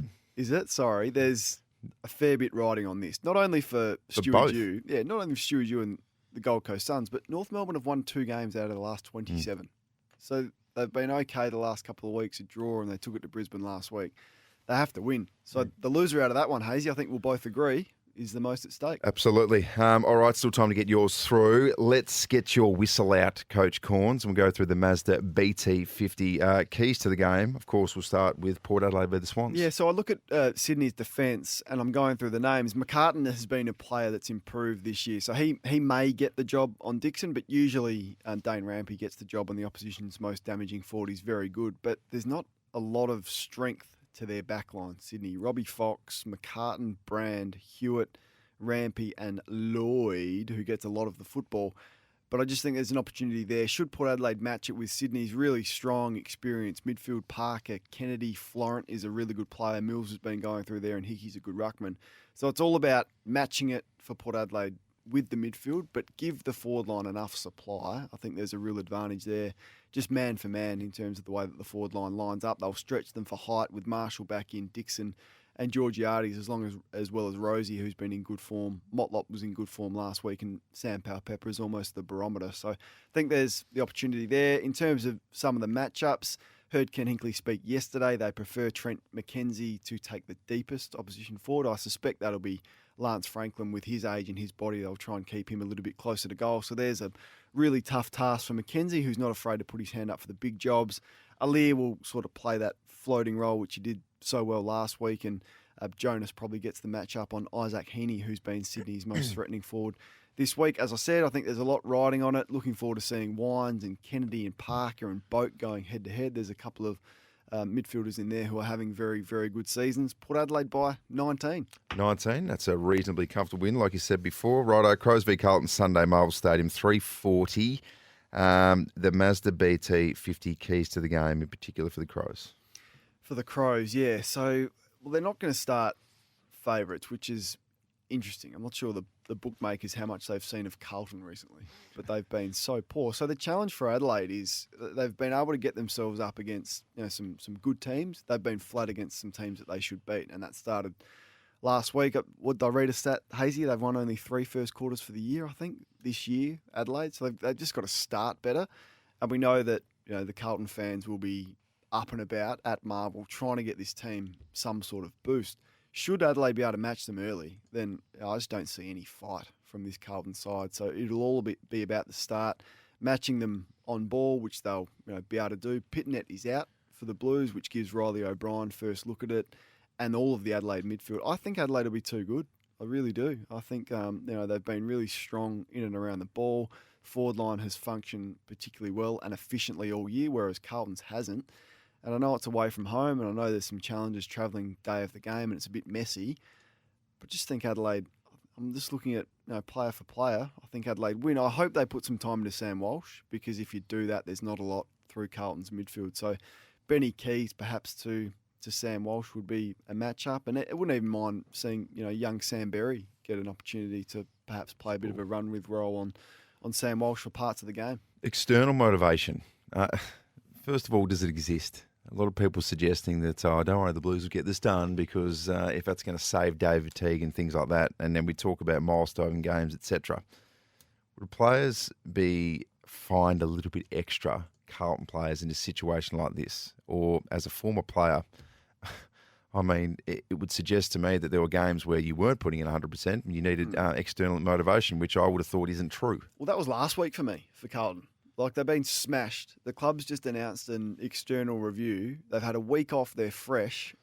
And the tackles were something like 25-8 in the first quarter against the Giants. So that would have been last week if they were going to get themselves up. So I'm not sure what motivates the Carlton group, unfortunately. And David Teague, his priority is offense. So, look, they'll try and challenge Adelaide, but they just don't defend the ground. And you can't just switch that on in a week. So, look, it is genuinely a 50-50 game. If it was in Adelaide, you'd certainly favour the Crows more. But I see the Crows a much hungrier group at the moment, and I think they'll chalk up their 6th win of the year.